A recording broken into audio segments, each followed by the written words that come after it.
Gloria a Dios, aleluya. Dios les bendiga, hermanos, nuevamente. Este día.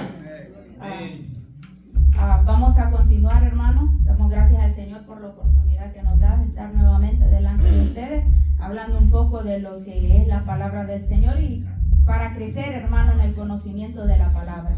Sabemos, hermano, de que todo lo que se hace es para que podamos crecer en el conocimiento de la palabra del Señor, para que no nos engañen, hermano, porque el Señor mismo dice que en los postreros tiempos vendrán muchos hombres amadores de sí mismos tratando de engañar al pueblo de Dios, pero no serán engañados aquellos que conocen la palabra del Señor, hermano, y por eso es necesario conocer los orígenes de la palabra, porque usted y yo tenemos la palabra y cuáles fueron los orígenes de la escritura. Así, hermano, le voy a pedir que abra su Biblia en el Salmo 119, 105.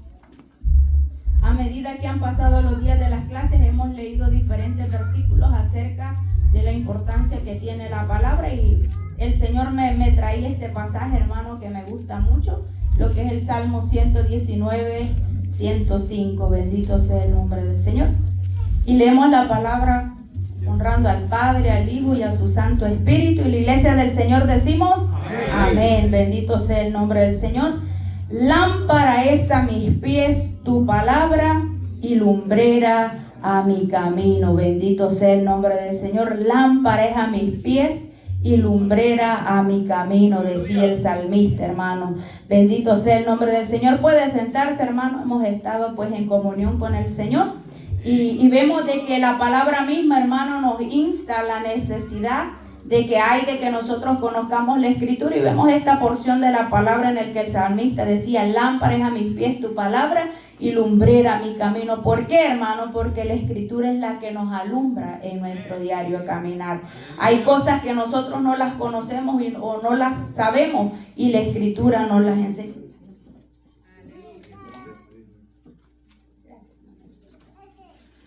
Y la palabra es la que nos lo enseña. A medida que hemos pasado, hermano, estas semanas atrás, hemos estado hablando acerca de lo que es la inspiración de la escritura, acerca de lo que es la revelación, y ya cada uno de nosotros, los que hemos estado, hemos visto cómo hemos hecho un repaso de cada uno de los temas que se han estado tocando. Voy a tratar, hermano, de proseguir en lo que me quedé la semana pasada. Y lo que estábamos hablando la semana pasada era acerca, hermano, de las divisiones que hay en el Nuevo Testamento. Hablábamos, hermano, la semana pasada les hice un repaso acerca de lo que era el Antiguo Testamento, y también hablábamos de las tres etapas del periodo en que la escritura fue escrita, valga la redundancia, en lo que el tiempo en el que se escribió. Y hablábamos de la escritura, se escribió en un periodo de ¿cuántos años dijimos, hermano? Vamos a hacer un repaso con ustedes, preguntándoles a ustedes. En un periodo de ¿cuántos años estuvimos hablando en la clase anterior que se escribió la escritura o la Biblia, lo que le llamamos la Biblia? 1600. En un periodo de 1600 años. Y hablábamos que esos 1600 años, hermanos, se dividieron en tres periodos. Y hablábamos de estos tres periodos, y hablábamos de que había uno que se llamaba el periodo ¿qué? Si alguien se acuerda.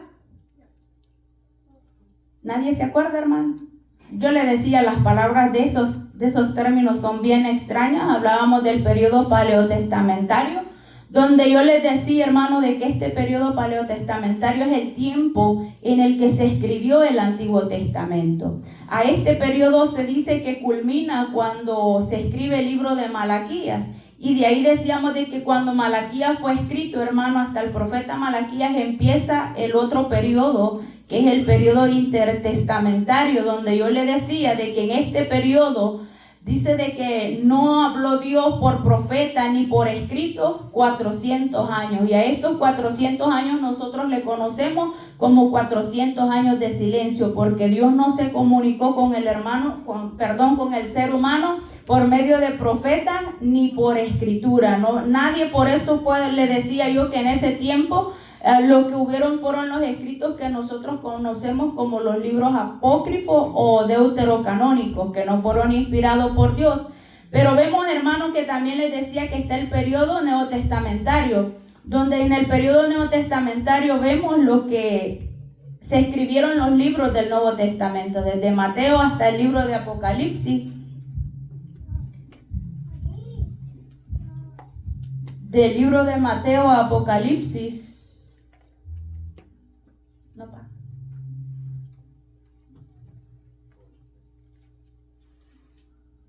Ahí está. Dice que en este periodo neotestamentario se escribieron lo que son todos los 27 libros del Nuevo Testamento. Y nos quedamos solo en eso porque, hermanos, estuvimos respondiendo preguntas que habían. Y vemos de que yo le decía que también el Nuevo Testamento tiene subdivisiones que son importantes que nosotros las conozcamos. ¿Por qué? Porque muchas veces escuchamos a predicadores que nos hablan los términos de cada una de estas divisiones, y si nosotros no sabemos estas divisiones, muchas veces nos confundimos y no sabemos a qué parte de la Biblia ir. Cuando nosotros vemos, hermano, el Nuevo Testamento tiene 5 subdivisiones en las cuales encontramos los evangelios o los libros biográficos, le decía yo también, donde encontramos a los 4 evangelios. Usted los puede ver ahí tienen la división también en el material que se les entregó. Ahí están, hermanos, para que nosotros nos los podamos aprender. Es de suma importancia porque hay momentos que predicadores dicen, vámonos a las epístolas del apóstol Pablo. Y si nosotros no conocemos a dónde comienzan y a dónde terminan esas epístolas o cuáles son, vamos a andar, hermano, divagando en la Biblia. Pero cuando adquirimos ese conocimiento y sabemos las divisiones y los libros de la Biblia, podemos rápidamente encontrar cada uno de los libros de la Biblia. También encontramos los libros históricos que constan nada más del libro de los Hechos. Nosotros sabemos de que en este libro nos cuenta la historia de lo que es la iglesia y cómo Dios levanta al apóstol Pablo, hermano, para que predicara a los gentiles. De ahí tenemos los que son las epístolas paulinas, en las cuales tenemos las 13 cartas que el apóstol Pablo las escribió. Usted las ve ahí, que son Romanos, 1 y 2 de Corintios, Gálatas, Efesios, Filipenses, Colosenses, 1 de Tesalonicenses, 2 de Tesalonicenses, 1 de Timoteo, 2 de Timoteo, Tito y Filemón. Vemos las 13 cartas que el apóstol Pablo escribió, y de ahí vemos la otra subdivisión que usted la ve en la parte de abajo, que son las epístolas generales. Algo que tenemos que saber, hermano, la diferencia entre las epístolas generales y las epístolas del apóstol Pablo, es que las epístolas del apóstol Pablo eran dirigidas para una iglesia en específico. Y cuando hablamos de las epístolas generales van dirigidas a todo un pueblo, no necesariamente a una ciudad específica, sino que para todo aquel que cree en Dios. Para todo creyente trae, hermano, la palabra, una palabra de consuelo o algo que Dios nos quiere enseñar en cada una de ellas. Y en las epístolas generales, hermanos, está Hebreos, Santiago, 1 y 2 de Pedro, 1 y 2 y 3 de Juan, Judas, y vemos ahí, hermano, que están estos libros que son en general para toda la iglesia. Y de ahí vemos lo que es el libro profético, que está Apocalipsis, que todos conocemos. Es de suma importancia, hermano, que nosotros sepamos cada una de las divisiones. Y ahora lo que vamos a ver, hermanos, es algo más rápido. Ya no vamos a profundizar mucho porque ya solo son datos que usted tiene que conocer, porque hay muchas personas que quieren saber acerca de eso. Vemos esas divisiones y saber, hermano, cuántos libros tiene nuestra Biblia. No son 72 porque no es la Biblia católica que tenemos. Es 66 libros de los cuales consta la escritura que nosotros tenemos. Bendito sea el nombre del Señor. Así que si a usted le preguntan cuántos libros tiene la Biblia que usted aporta, no vaya a decirle 72. Mi Biblia tiene 66 libros. Bendito sea el nombre del Señor. Y es bueno que nos lo aprendamos, hermano. Es de suma importancia que nos lo aprendamos. Muchos de nuestros niños conocen estas secciones de la Biblia y los libros de la Biblia. Y si los niños pueden, nosotros también podemos, hermano. No solo digamos los niños pueden, nosotros también podemos. Bendito sea el nombre del Señor. Así continuamos a esto. Sabemos, hermanos, que dentro de la escritura, aparte de los libros, hay otras divisiones en la escritura que es necesario que nosotros sepamos, y a muchos lo conocen. Dentro de la escritura tenemos otras divisiones, lo que es en capítulos. ¿Por qué le traigo esto, hermano? Cuando se hicieron las primeras Biblias, las Biblias no estaban divididas ni en capítulos, ni en párrafos, ni en versículos. Y le traí una muestra acerca de eso. Usted ve, esas son de las primeras Biblias que se utilizaron o las primeras Biblias que fueron encuadernadas así como nosotros la tenemos. Ahí esa Biblia está escrita en otro idioma, hermano, que se cree que es arameo o hebreo, ¿verdad? Pero usted ve ahí que es una sola línea y si usted se fija en los datos solo casi hay letras mayúsculas, porque en ese tiempo casi solo escribían con letras así, no había divisiones, no había capítulos. Pero gracias al Señor que Dios utilizó hombres, ¿para qué? Para que usted y yo tengamos una Biblia que tenga cada una de esas divisiones. ¿Y por qué traje eso? Yo sé que usted tiene su Biblia y dije, eso no necesito conocerlo, pero aquí está el dato para que usted sepa cuántos capítulos hay en la Biblia. Y a veces decimos eso no es necesario, pero fíjate, hermano, que a veces es necesario. Y mire, ahí dice que la división moderna de la Biblia, que es lo que nosotros tenemos ahora, consta de 1189 capítulos. Y dice que el hombre que creó, hermano, o el que fue que Dios al que Dios le dio eso de poder dividir la Biblia en capítulos, fue este hombre llamado Esteban Lantón, quien fue el que dividió la Biblia en capítulos. También, hermano, nosotros encontramos en versículos, dice que las primeras divisiones o las primeras Biblias no usaban versículos, solo tuvieron capítulos, pero de ahí vinieron y empezaron a crear, hermano, a que pudieran salir nuevas Biblias con versículos. Y dice que en el año 1555 fue que salieron las primeras Biblias con estas divisiones y a la que se le conoce como la Vulgata Latina, hermano, tal vez nosotros hemos escuchado ese nombre. Dice que esa fue la primera Biblia que empezó a salir en versículos. Y la Biblia que usted y yo actualmente tenemos consta de ese 31.163 versículos.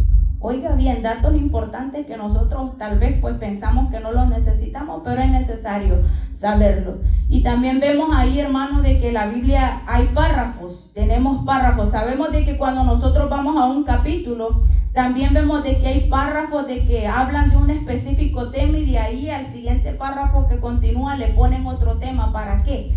Los ponen por temas para que nosotros comprendamos mejor la Escritura.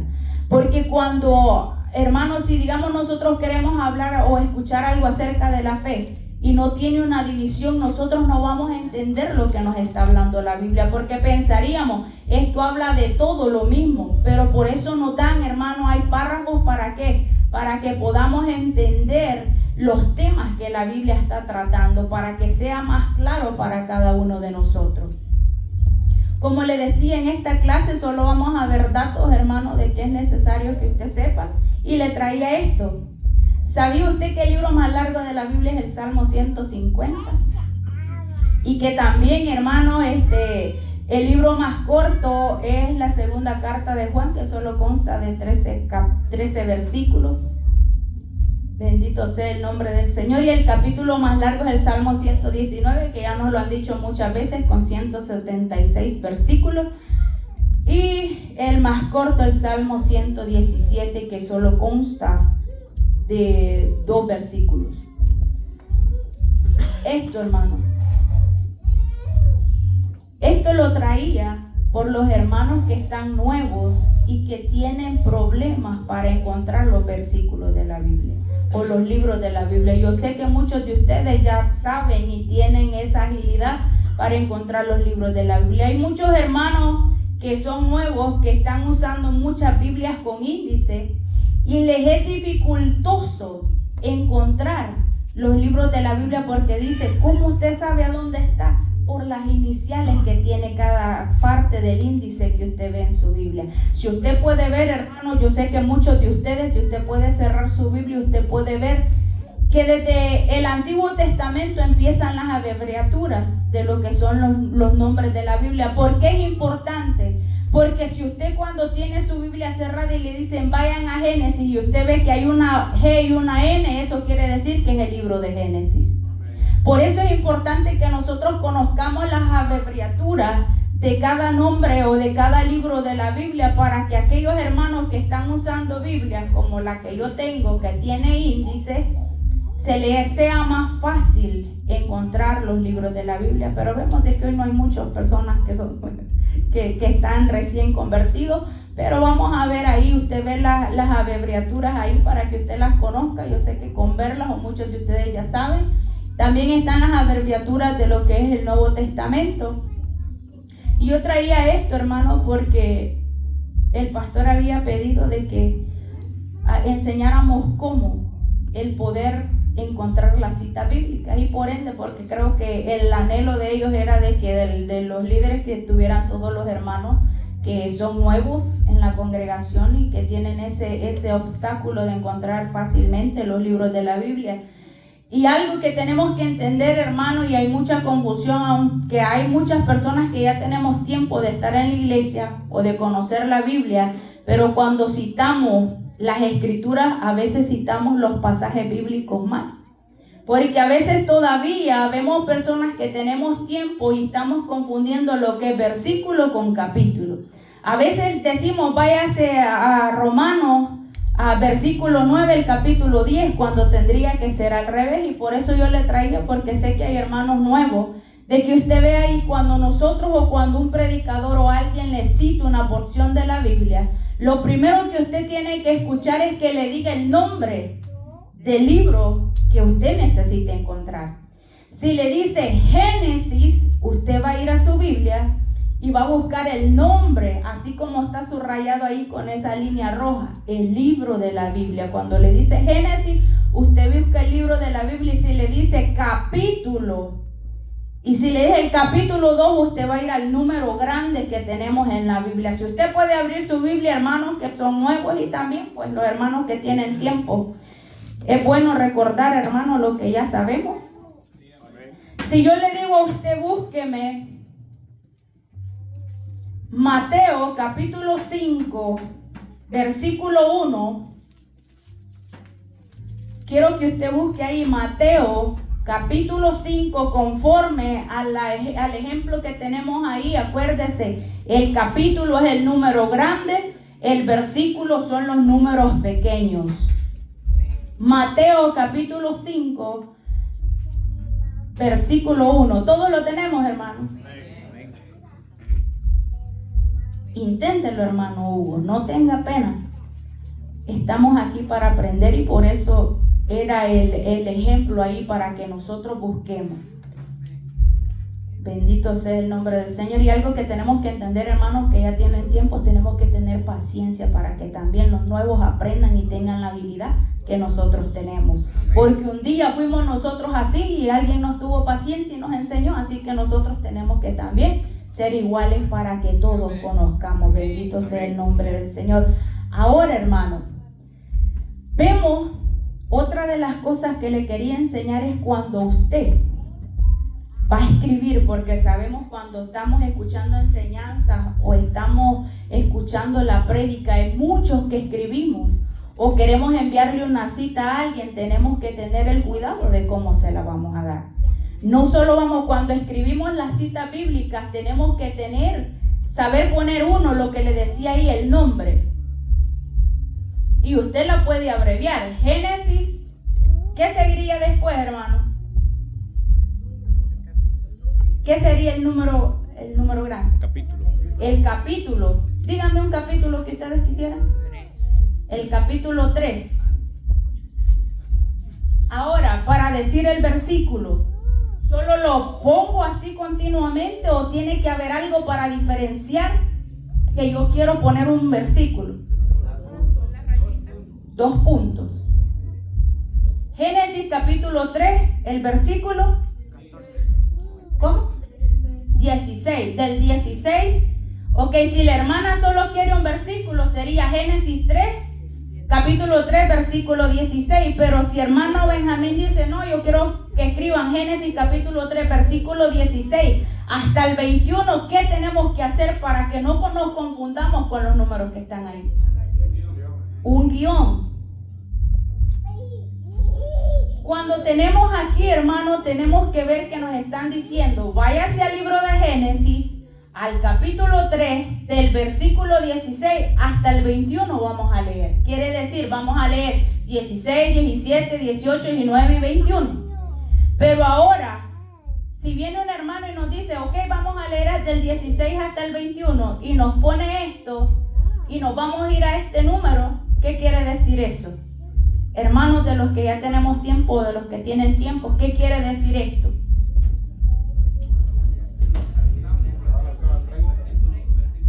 Amén. ¿Están viendo, hermanos nuevos? Cuando vemos esto, ay, no sé si lo alcanzan a ver, hermano, ¿sí?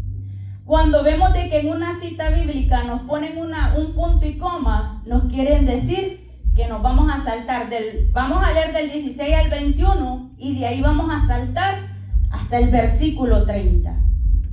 Hay otras maneras, hermanos, que se usan también, y le voy a poner este ejemplo y vamos a preguntarle a los hermanos, porque sé que muchos ya sabemos esto.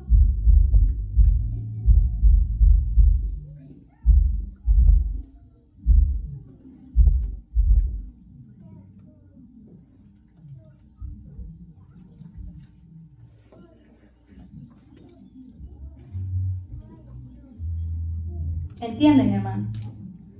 ¿Cómo sería, hermano Hermenegildo? ¿Qué citas tendríamos o cómo es que tendríamos que leer esta cita bíblica? 6 del 1 al 3. Ajá. Y del 8. ¿El 8 qué sería? El 8, vamos a seguir del 8. El versículo 4. Ok. Vemos ahí, hermano, que tenemos, porque hay veces nosotros en estudio o cuando queremos aprender, hay veces tenemos Biblias de estudio o con referencia bíblica y nos dan citas así y a veces nosotros no comprendemos, cuando somos nuevos no comprendemos qué es lo que nos están diciendo. Como decía el hermano, la cita es Evangelio de Mateo, capítulo 6, vamos a leer del versículo 1 al 3. Y de ahí nos está dando referencia que vamos a ir al capítulo 8, versículo 4. Para entender, se dividen con comas cuando vamos a saltar a diferentes capítulos o a diferentes versículos, dando un espacio, hermano, largo de diferencia. Es de suma importancia, hermano, tal vez veamos esta, no es necesario, pero es de suma importancia porque así aprendemos a tener el manejo de las escrituras. Otra de las cosas, hermanos, que tenemos que tener en cuenta, cuando nosotros muchas veces citamos los pasajes de la Biblia, no nos tenemos que confundir con los nombres de los libros. A veces se oye de que nos hacen hincapié porque tenemos los evangelios que es Juan, y está Primera de Juan, Segunda de Juan y Tercera de Juan. A veces, como los hermanos nos dicen Primera de Juan, vámonos al primer libro de Juan, y cuando nos dicen al primer libro de Juan, todos buscan el Evangelio de Juan. Cuando le están diciendo vámonos al primer libro de Juan, nos están diciendo que vamos a ir a Primera de Juan, no al Evangelio. Y nos vamos a ir entonces no al Evangelio, sino que a las cartas, que sería primera carta del apóstol Juan. O otra cosa, hermano, cuando hablamos del libro de los cuando hablamos de los salmos, y eso ve que hasta nosotros que ya conocemos nos confundimos. Cuando decimos no vamos a ir al capítulo de Salmo 150, los salmos se cuentan por números, por el número de los salmos, no por capítulo. Es el único libro de la Biblia que se lee por números. Porque los salmos son cánticos, hermanos, son poemas que se le dan a Dios. Entonces, cuando a veces nosotros decimos, porque nos tendemos, hermanos, ya tenemos muchos, porque como le digo, a veces hasta yo mismo cuando estamos hablando decimos, vamos al capítulo tal de Salmos. No, el Salmo se dice, vámonos al Salmo 1 en su verso tal. O vámonos al Salmo 119 en su versículo tal. No son capítulos, son números, o son los números que hay de los salmos, hermanos. Son 150 salmos. Vamos al Salmo 1, vamos al Salmo 2 y así sucesivamente. ¿Por qué, hermanos nuevos, es necesario que aprendamos esto? Para que cuando nos digan, busque esta cita bíblica o nos las escriban, nosotros podamos tener el manejo de las escrituras y comprender a dónde quieren que nosotros vayamos a buscar esa porción bíblica en la escritura. ¿Todos entendieron, hermanos? Los hermanos nuevos. Amén. Es de suma importancia, hermanos, aprender esto. ¿Por qué? Porque nos va a ayudar a tener un buen manejo de las escrituras. Bendito sea el nombre del Señor. Vamos a continuar. Y ahorita vamos a continuar en esta parte. Vamos a hablar del canon bíblico y su formación. Cuando hablamos del canon bíblico, hermano, y de su formación, estamos hablando de por qué usted y yo tenemos estos 66 libros en la Biblia. Porque hay muchas personas que se preguntan por qué nosotros solo tenemos 66 y la Biblia católica tiene 72. Creo que tiene esa Biblia, ¿verdad, hermano? O 70. Algo así. Yo como no sé de la iglesia católica, hermano, pues yo lo que me aseguro es en la mía, en esta de acá, pero sé de que la Biblia católica tiene más libros. Y vemos, hermanos, de que nosotros tenemos que comprender cuando alguien le diga, ¿por qué tu Biblia solo tiene 66 libros? Ahora lo vamos a ver. Vamos a ver acerca del canon bíblico y su formación. ¿Cómo se formó la Biblia que usted y yo portamos y por qué solo tiene 66 libros? Mire esta palabra. Escuchamos esta palabra canon y dice que esta palabra canon significa caña o vara de medir. Quiere decir que cada uno de los libros que nosotros tenemos en la Biblia fue pesado, hermano, o fue medido, no pesado con pesa, ¿verdad? Pero fue medido para que pudiera ver si era inspirado por Dios. Cuando hablamos, hermano, ustedes han escuchado la caña de medir. Las personas que trabajan, tal vez han trabajado en albañilería, o tal vez usan también unos metros para medir la distancia de un lado a otro para que no se les vaya mal una medida que tiren. Usan tal vez una regla, o ¿cómo le llaman una cosa que tiene un puntito en medio, hermano? Un nivel, gracias, hermano. Un nivel para poder ver de que lo que van a hacer tenga las medidas correctas y esté nivelado. ¿Por qué? Para que no se les vaya a caer una casa, ¿verdad? O para que no se les vaya a caer un techo, ¿verdad, hermano Hernán? Para que sepa qué material va a utilizar también. Entonces dice que la escritura no está solo por estar, hermano. Para que nosotros tuviéramos estos 66 libros, utilizaron este término, caña de medir o canón, que significa caña de medir o vara de medir. Dice que se le da el nombre de canon bíblico a la lista de los libros que nosotros tenemos en la Biblia y que fueron aceptados, oiga bien, por la iglesia y otras confesiones cristianas como textos inspirados por Dios. Y vemos algo esto muy importante. ¿Por qué motivo era necesario, hermanos, que se hiciera el canon bíblico? ¿Por qué razones? Porque verdad de que siempre hay alguien que se levanta queriendo decir que la palabra de Dios no es inspirada por él, o que la palabra de Dios es mentira, o que tal vez hay muchos que la han querido destruir. Si nosotros vemos a lo largo de la historia, hermanos, muchos hombres se levantaron en contra de la escritura y la han querido destruir. Y nosotros lo vemos que la Biblia misma habla de que cuando los discípulos querían destruir todo lo que hablara acerca de Dios, y vemos de que mataron a los discípulos, pero querían deshacerse de los escritos, pero no pudieron. ¿Por qué? Porque Dios guardó de que su palabra no fuera destruida. La razón número uno por qué era necesario el canon era para confirmar la autenticidad de la palabra de Dios ante el mundo. Siempre hay una persona que quiere, hermanos, decir que la palabra de Dios no es verdad o que tiene errores. Pero Dios mismo viene y nos da, hermanos, nos confirma la autenticidad de su palabra. Número 2, para cumplir la voluntad divina en cuanto a proteger y guardar su palabra escrita. Lo que le decía, en tiempos antiguos, hermanos, tiempos atrás, se dice que la Iglesia Católica quiso destruir todos los escritos que habían de la Biblia. ¿Por qué? Porque muchos se estaban dando cuenta de la verdad al leer las escrituras. Y porque hubo un tiempo, hermano, de que solo los sacerdotes o solo los papas tenían las escrituras. No era, hermano, que estaba a disposición de todo el pueblo. Y que cuando el pueblo quería saber, lo que trataron ellos es de destruir las escrituras. Otro, para resguardar la Biblia de sus enemigos y para evitar confusión entre los libros pseudo inspirados o los libros apócrifos. Por eso fue necesario de que se hiciera un canon bíblico, porque yo le decía de que cuando hubo el periodo intertestamentario, Hubieron 400 años de silencio donde Dios no habló por profeta ni por un escrito inspirado por Dios.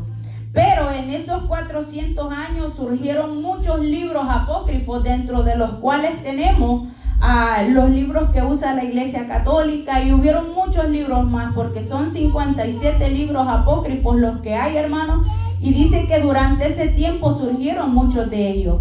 Y hubo la necesidad de hacer un canon bíblico. ¿Por qué? Porque la iglesia o muchas personas que creían en Dios estaban confundiendo y usando más los libros apócrifos que usar los escritos que los apóstoles habían dejado.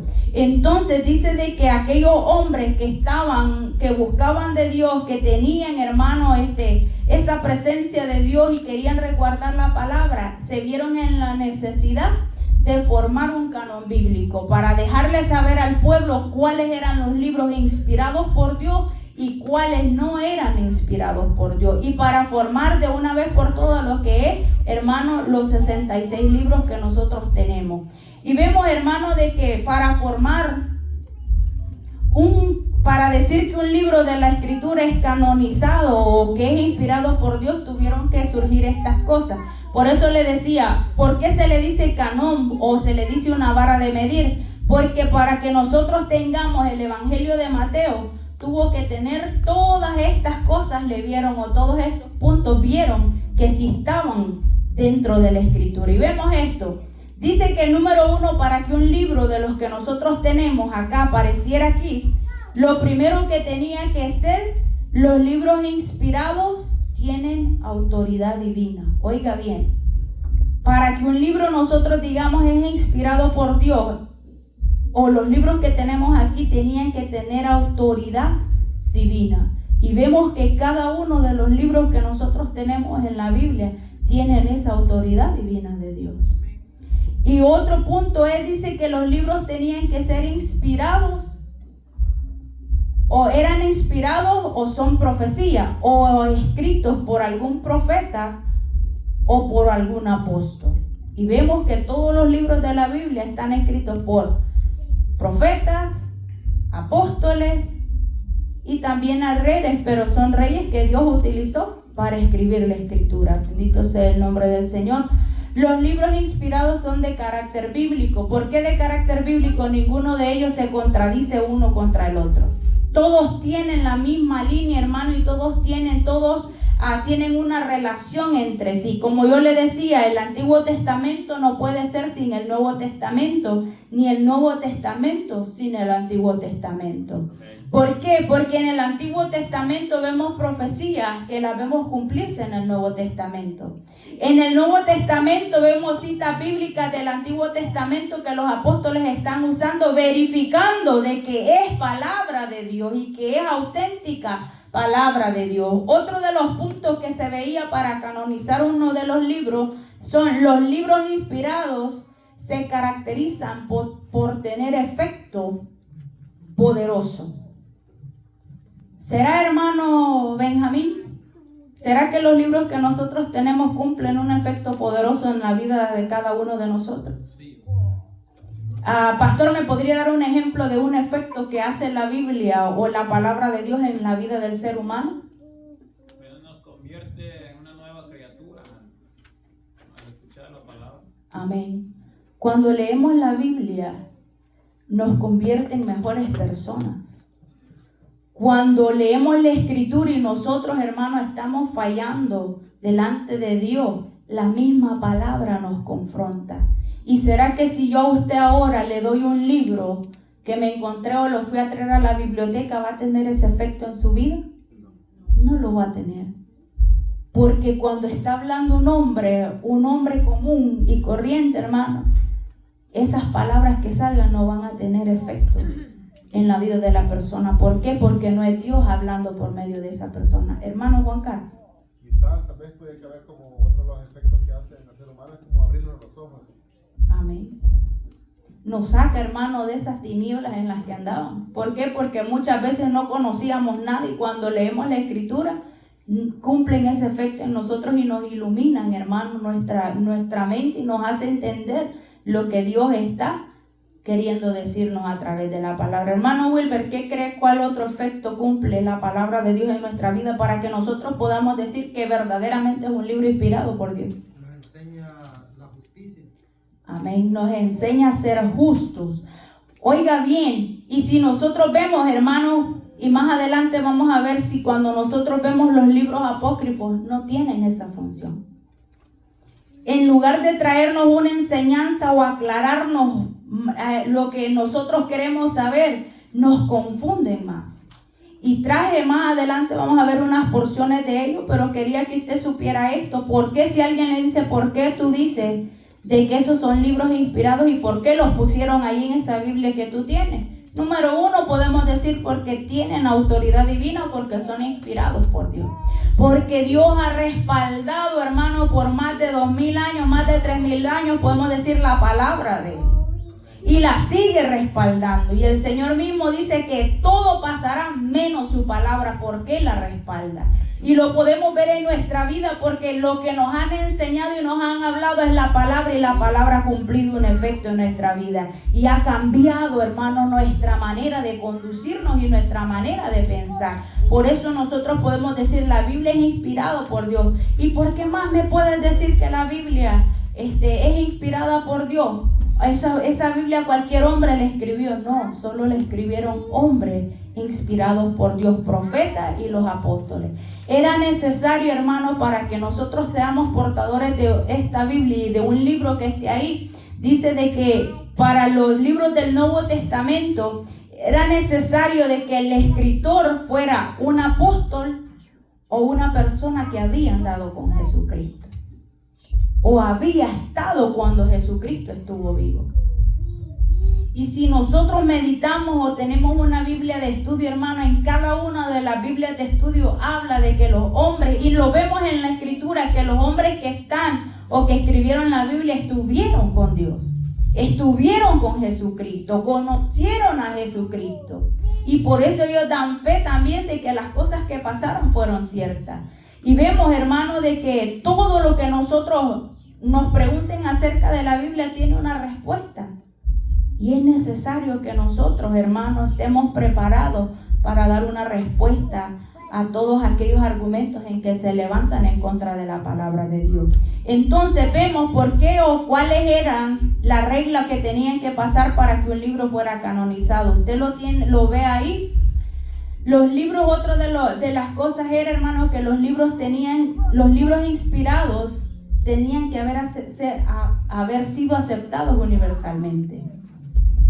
Y si nosotros vemos esta palabra, no solo en El Salvador es aceptada, también es aceptada en Guatemala, tal vez en México, en Argentina, en Paraguay, en Uruguay, allá en la India también, hermano, en lugares allá hay personas que también aceptan estos 66 libros como libros inspirados por Dios. En África, hermano, ¿por qué? Porque Dios no se limita al tiempo, Dios no se limita a un lenguaje, y vemos de que todos damos fe de que esta palabra es inspirada por Dios, porque a nivel mundial se ha aceptado la Escritura, hermano. Que hay muchos que no la aceptan, pero hay una mayoría, hermano, que saben de que esta es palabra de Dios y ha sido aceptado universalmente. Y cuando hablamos de los libros apócrifos, vemos de que esos libros no son aceptados por todos universalmente. Porque hay muchos de que saben de que esos libros no son inspirados por Dios. Ahora vamos a esto, a los libros apócrifos. Los libros apócrifos, como les decía, son libros que no son inspirados por Dios. Y dice que el vocablo, la palabra apócrifa en griego es apócrifos y significa oculto o secreto, o algo que no es auténtico, algo que estuvo oculto o que es secreto y que no es auténtico, que es falso, que es mentira, hermano. Entonces, cuando usted le diga, no, tu Biblia no tiene a Tobías o no tiene a Macabeos y esos son inspirados por Dios, no, hermano, porque esos libros tienen mucha falacia y mucha mentira. ¿Por qué no se incluyeron estos libros en nuestra Biblia? En nuestra Biblia que tenemos 66, dice porque contienen afirmaciones que no son verídicas. Oiga bien, afirmaciones que son mentiras, que no hay nada que avale que esas afirmaciones que ellos dan sean verdad. Número 2, no son aceptados universalmente. No todas las personas lo aceptan. Otro, carecen de poder. Oiga bien, esos libros no traen un cambio ni un beneficio a la vida del ser humano. ¿Por qué? Porque carecen de poder, porque no son inspirados por Dios. Entre ellos mismos hay discordancia, quiere decir, entre ellos mismos un libro se contradice del otro. Un libro contradice a lo que otro libro está diciendo. Y hermano Hermenegildo aportaba en la clase anterior que el escritor a los Macabeos él mismo dice: yo ni sé por qué estoy escribiendo esto. ¿Y será que nosotros vemos en los 66 libros que nosotros tenemos que hay algún escritor que diga: yo no sé por qué me estoy exponiendo a escribir esto? No, ¿verdad? Todo lo que nosotros vemos en la escritura que nosotros tenemos es inspirado por Dios. No coinciden de manera complementaria con los libros canónicos. No coinciden con lo que nosotros tenemos. Ellos hablan cosas de que van en contra a los libros de la escritura que nosotros tenemos. No son autoritarios, lo que le decía, no son autoritarios. Los mismos escritores dicen: yo no sé por qué escribí esto, o yo no entiendo por qué estoy haciendo esto. Y vamos a ver, hermano, y le traje nada más los libros de la Iglesia Católica, porque si le traigo los 57 que hay es bastante información, hermano. Y con esto que sepamos, creo que está suficiente. Bendito sea el nombre del Señor. Mire, en los libros apócrifos las contradicciones que hay, y les traje esto porque nosotros vemos que dentro de la iglesia del pueblo hay muchas enseñanzas que van en contra de la palabra de Dios. Mire esto, los libros o escritos de los apócrifos son, y estos son los que están en la Biblia del pueblo: Tobías, Eclesiástico, Primera de Macabeos, Segunda de Macabeos, Baruch, Sabiduría y Judith. Estos son los libros que se encuentran en la Biblia de la Iglesia Católica. Esos son los libros que tiene. A este grupo dice que se le considera como deuterocanónicos, que no son inspirados por Dios, que no han sido aceptados por todo el pueblo. Y quiero que vea esto, porque se les enseña o se nos enseña de que estos libros no son inspirados por Dios, porque contradicen la palabra de Dios. Y quiero que vea esto, mire, esta declaración que se encuentra en Segunda de Macabeos, y me di la tarea, hermano, de ir a leer eso, porque no mucho me gusta leer esos libros porque hablan muchas cosas raras.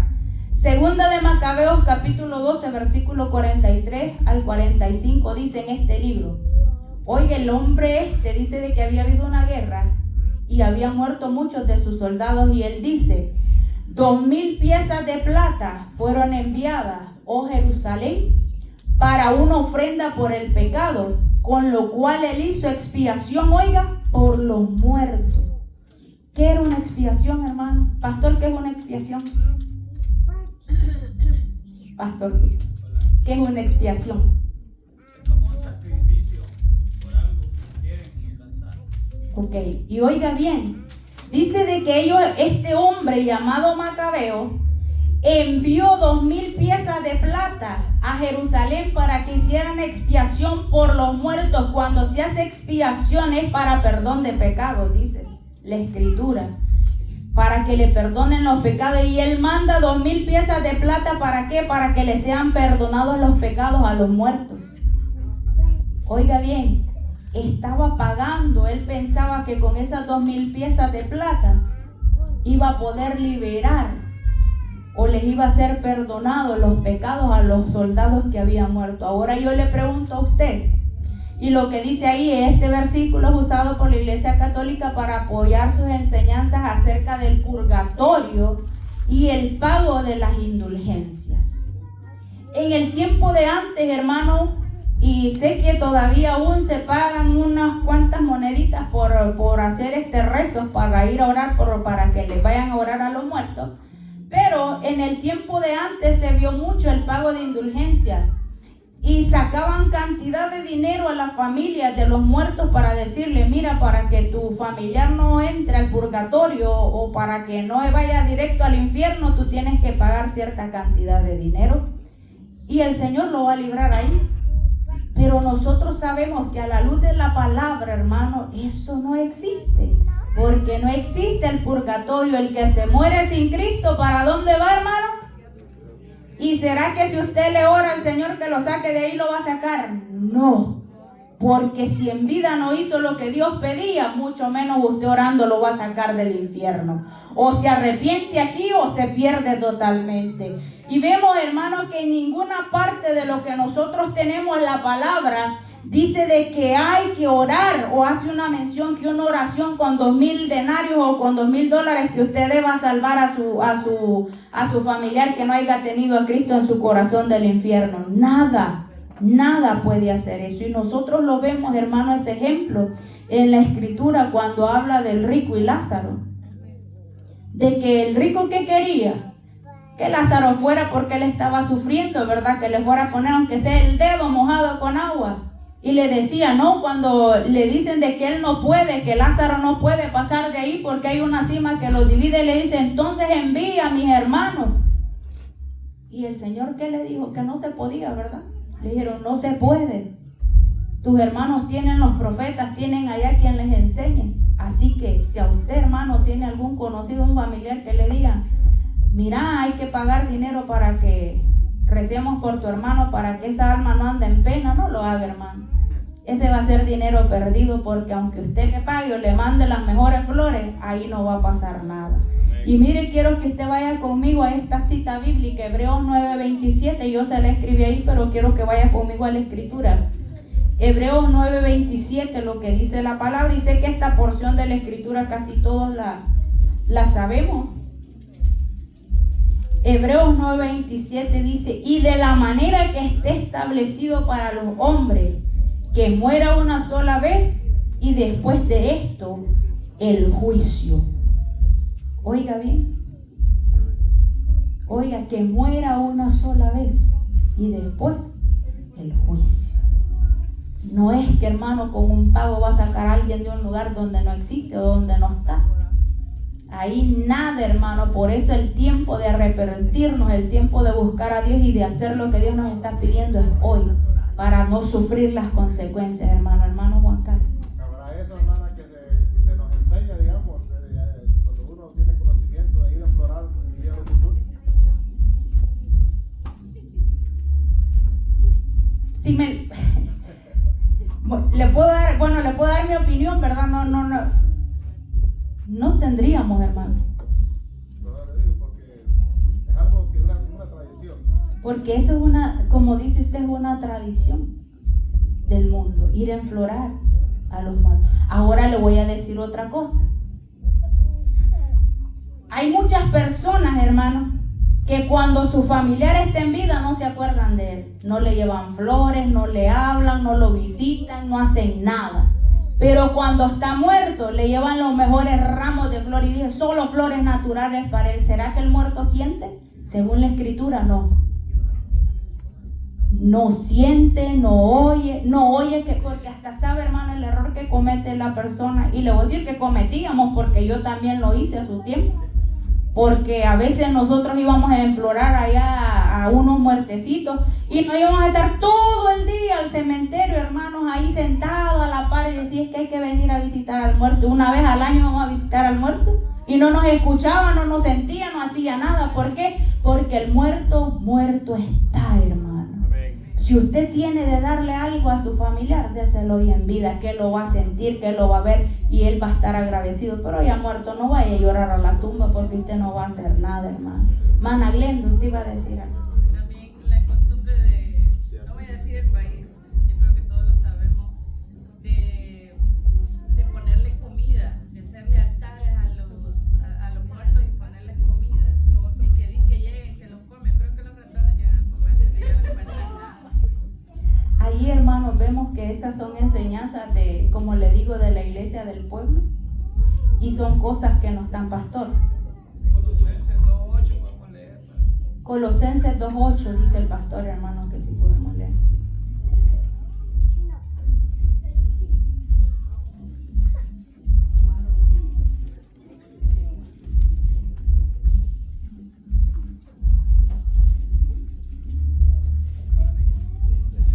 Un punto necesario, hermano, para aclararlo, porque ya le están empezando a practicar.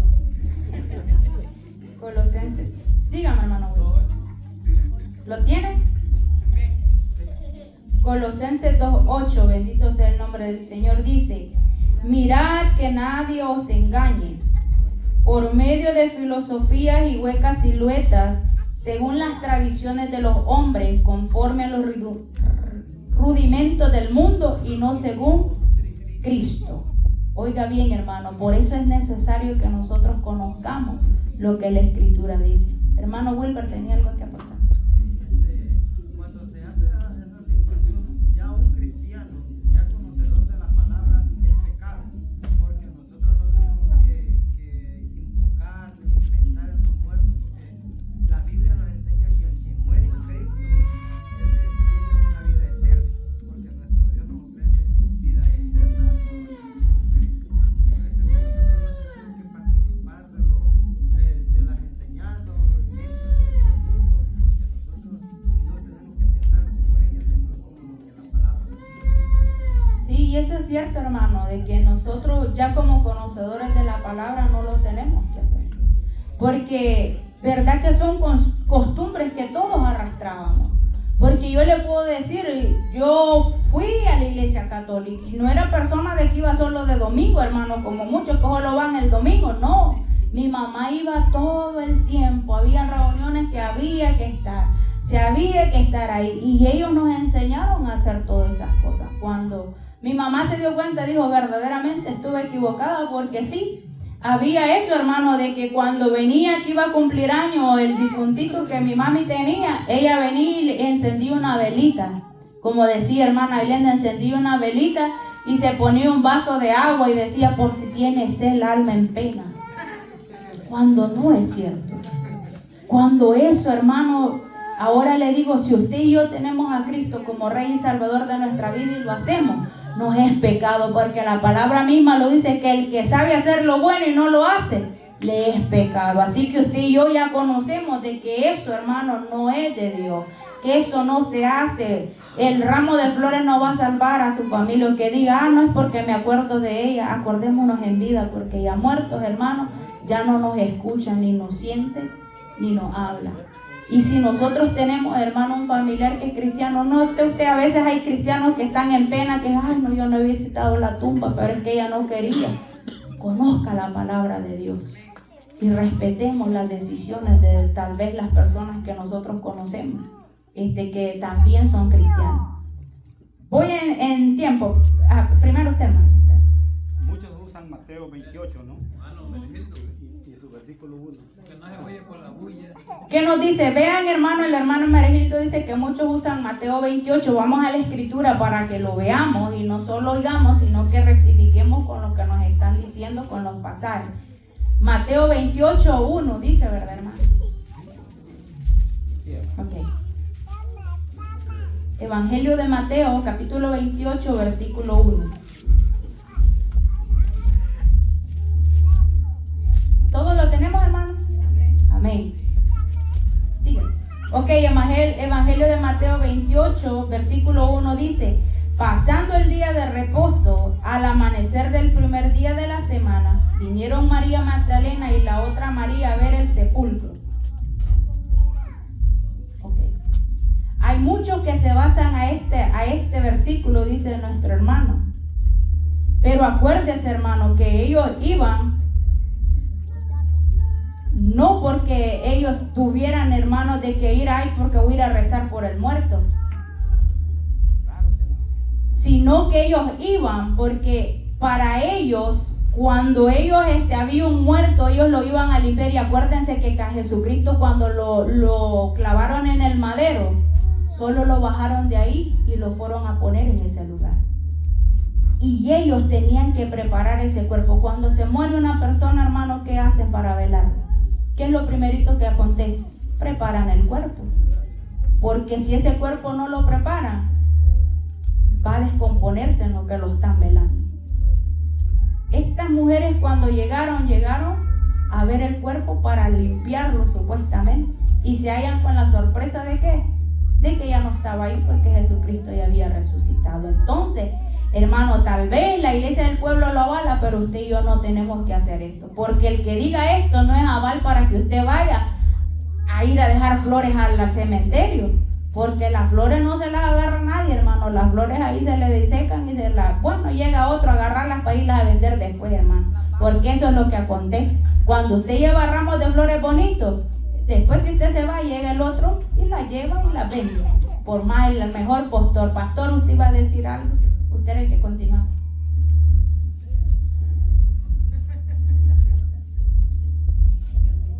Santo Dios. Sí, hermano, tal vez solo, ¿verdad? Para un poco de aclaración, tal vez algunas cosas, ¿verdad? Que tal vez hay dudas en muchas personas.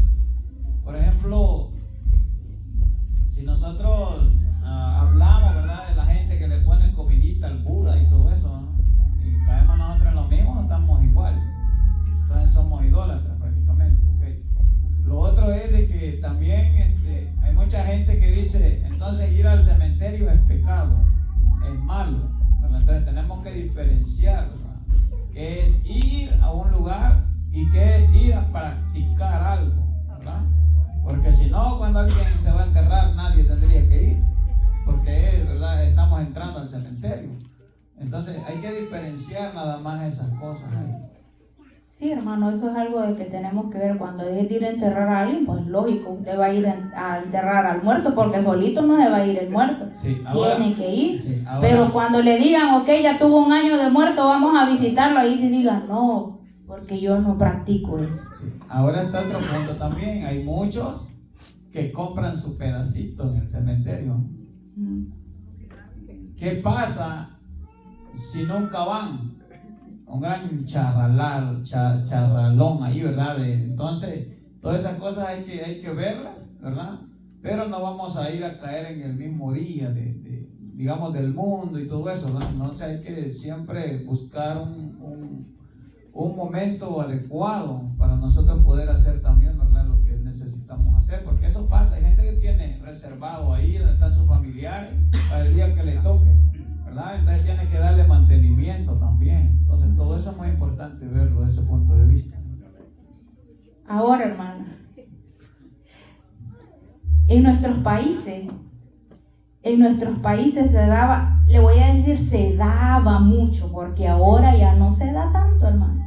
Y ahora hay que ser, en nuestros países se daba de que cuando usted enterraba en un lugar y no llegaba pues a observar que no lo iban, le robaban su parte, ¿verdad? Porque yo lo decir, en el cementerio de donde nosotros somos, había muertos encima de otros muertos que ni se sabía de quién era. Pero ahora, hermano, yo le puedo decir, ahora hay más seguridad.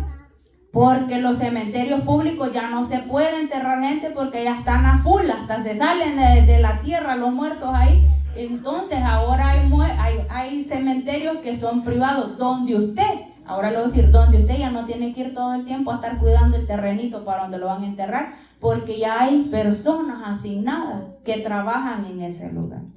Y se lo digo porque, bueno, ustedes saben de que recién pues mi madre murió y se compró un lugar, porque comprar hay que comprar donde va a enterrar al muerto, hermano, pero ahí quienes están pendientes de que ese lugar esté bien y tenga todo, ya son los encargados del cementerio. Ya usted ya tiene sus papeles de que ese lugar es suyo y ya nadie se lo puede quitar. Entonces, hermano, lo que tenemos que hacer es informarnos de cómo está la situación.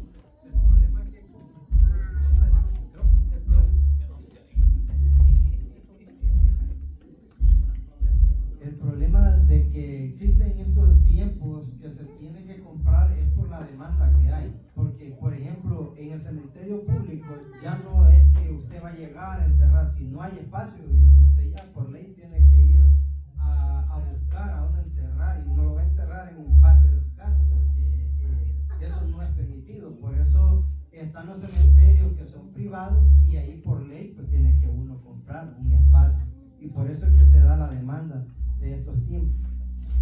Otra de las situaciones, hermano, es de que si usted se fija, y es algo de que cuando alguien tiene un familiar que se muere, trata de hacerle, le llaman nichos, creo que le llaman a eso, le tratan de hacer las casas más bonitas en el cementerio.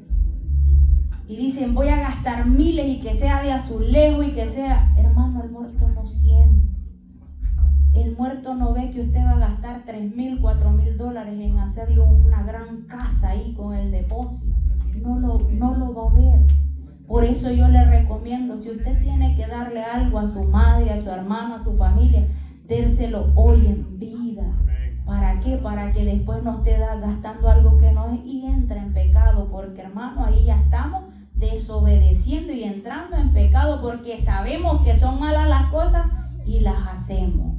Así que si usted todavía, hermano, cuando se recuerda de que murió su familiar, no encienda ahí una velita, hermano, ni ponga flores diciendo en memoria de que él se murió. No, él ya no le escucha, él ya no siente, él ya no huele esas flores, hermano, así que no lo haga. Más bien solo diga, está en mi memoria que aconteció ese tiempo, pero yo hice lo posible por ayudar, por estar con ellos.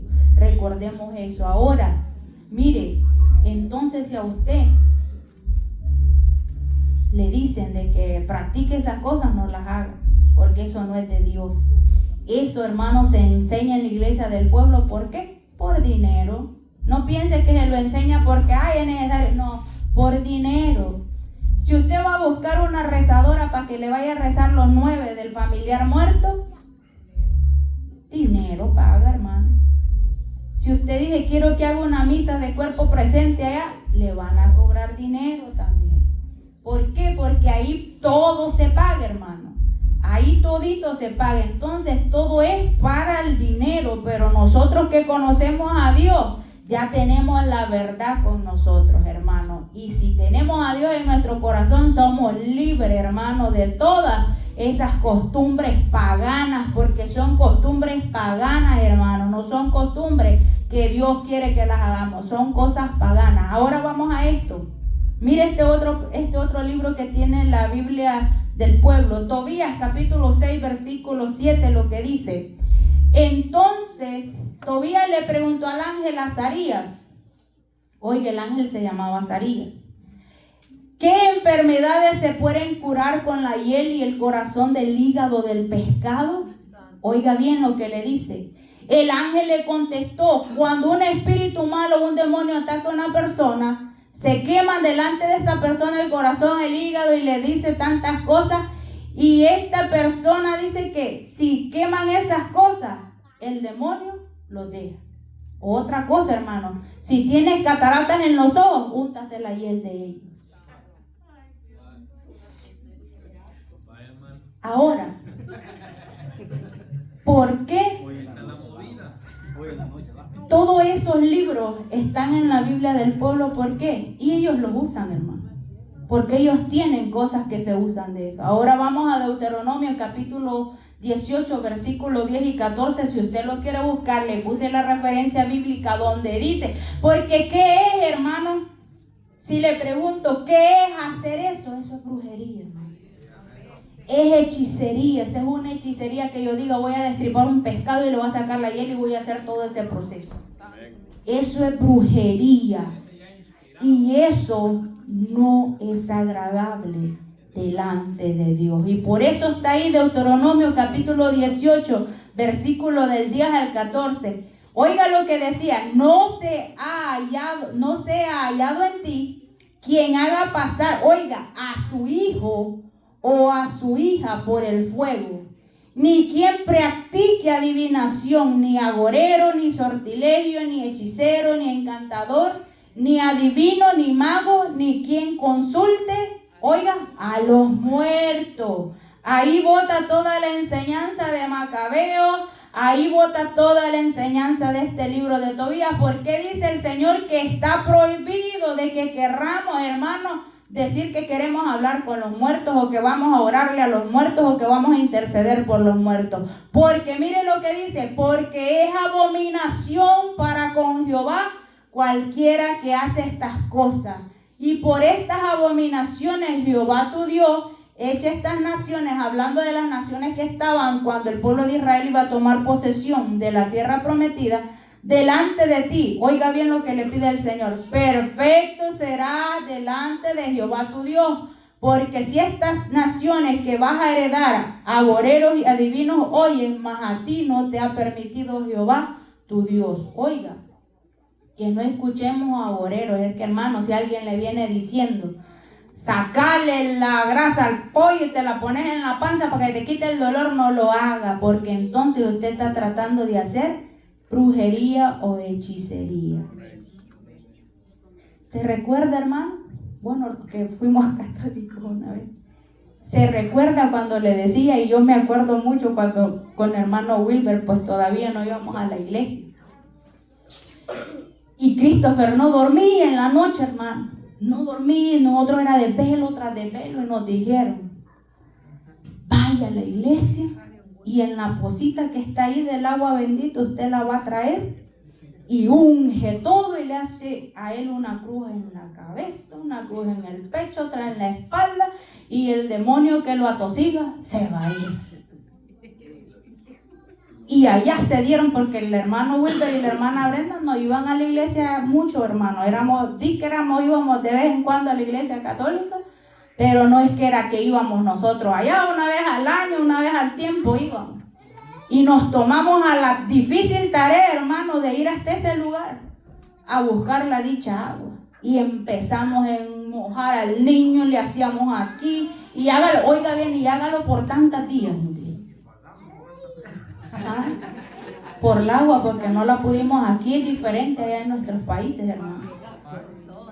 Y sacamos la dicha agua y le hicimos todo el menjurje a nuestro hermano Christopher, y el hermano Christopher lo mismo, hermano. Pasó tiempo que no dormía, y no era que un demonio que necesitaba ser bañado por agua bendita, era que el niño había agarrado maña, y a nosotros se nos dice haga esto, haga esto. Otra cosa, hermano, que le dicen a su hijo estogiado, vaya a buscar de los nidos de paloma. Ay, andaba hermano Wilber arriba de los palos, hermano. Y quema el nido de paloma y lo pasa. Cuando, oiga bien, hermano, lo que nos enseñaban a nosotros, cuando usted quema nidos de paloma y empieza usted a pasar el niño en cruz.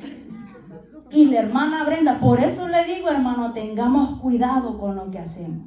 Y la hermana Brenda ahogaba al niño de 2 meses, hermano, en ese mazón, y nosotros la casa hasta las alarmas sonaban, están incendiando, y que era el dicho menjurje que nos habían dicho que estábamos haciendo.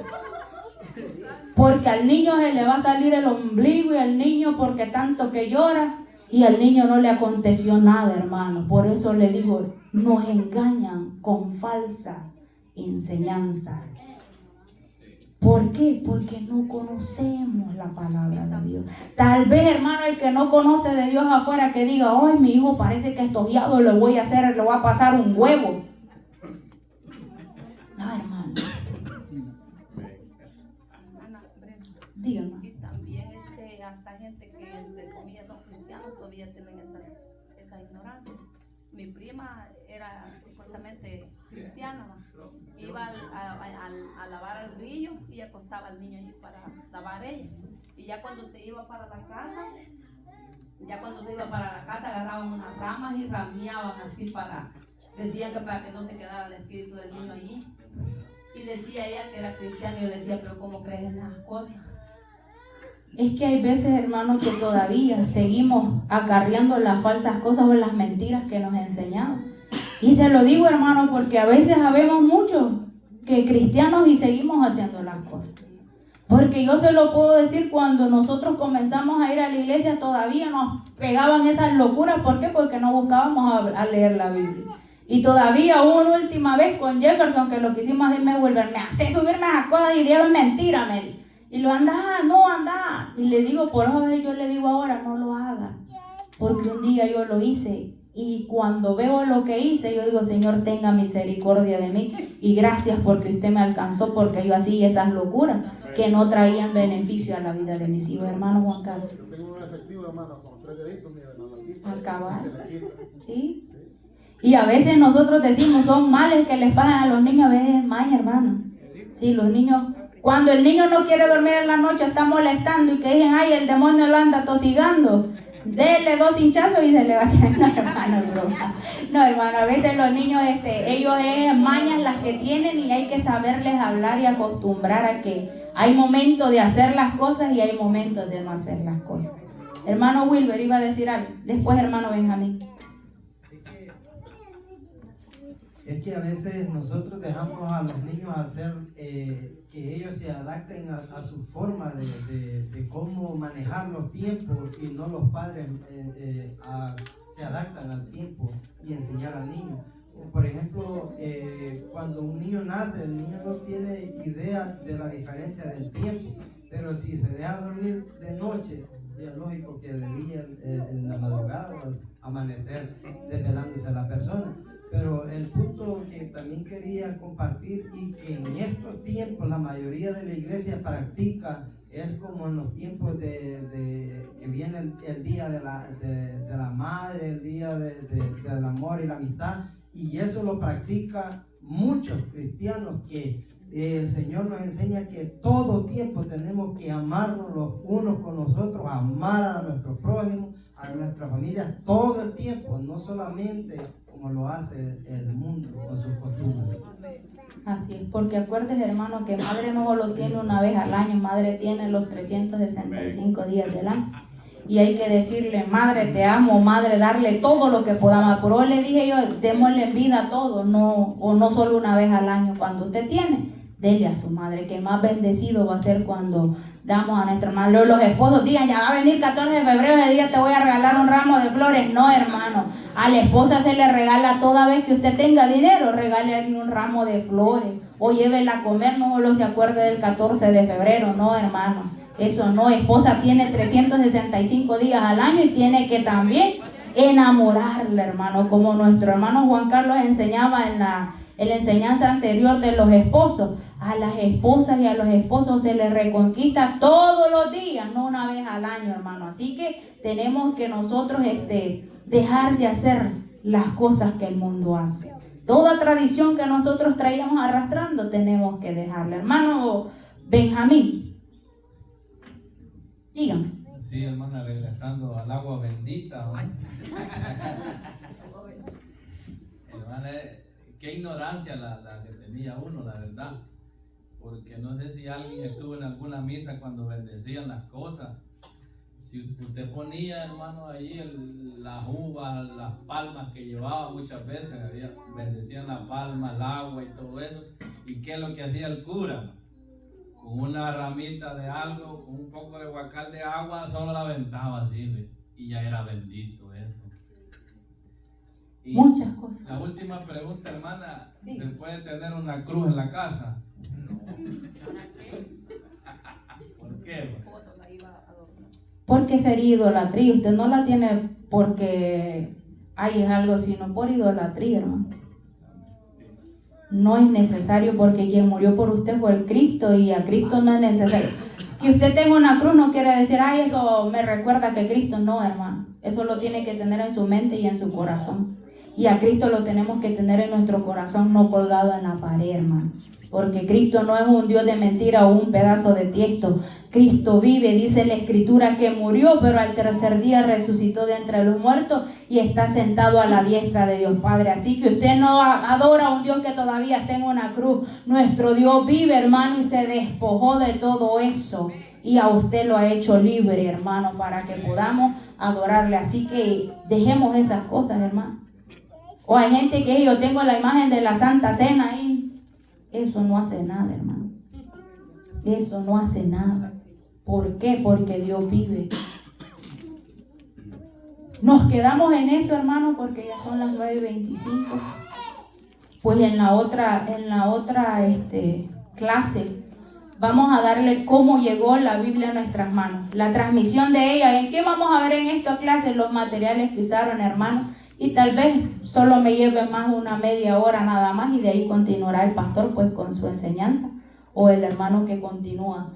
Ya pues la otra clase vamos a dar por terminado, para que usted vea, hermano, cómo ahora usted puede portar esta Biblia y decir, es fácil, solo me gasto $25, dice. Pero aquellas personas que pasaron tanto para crear este libro que nosotros tenemos.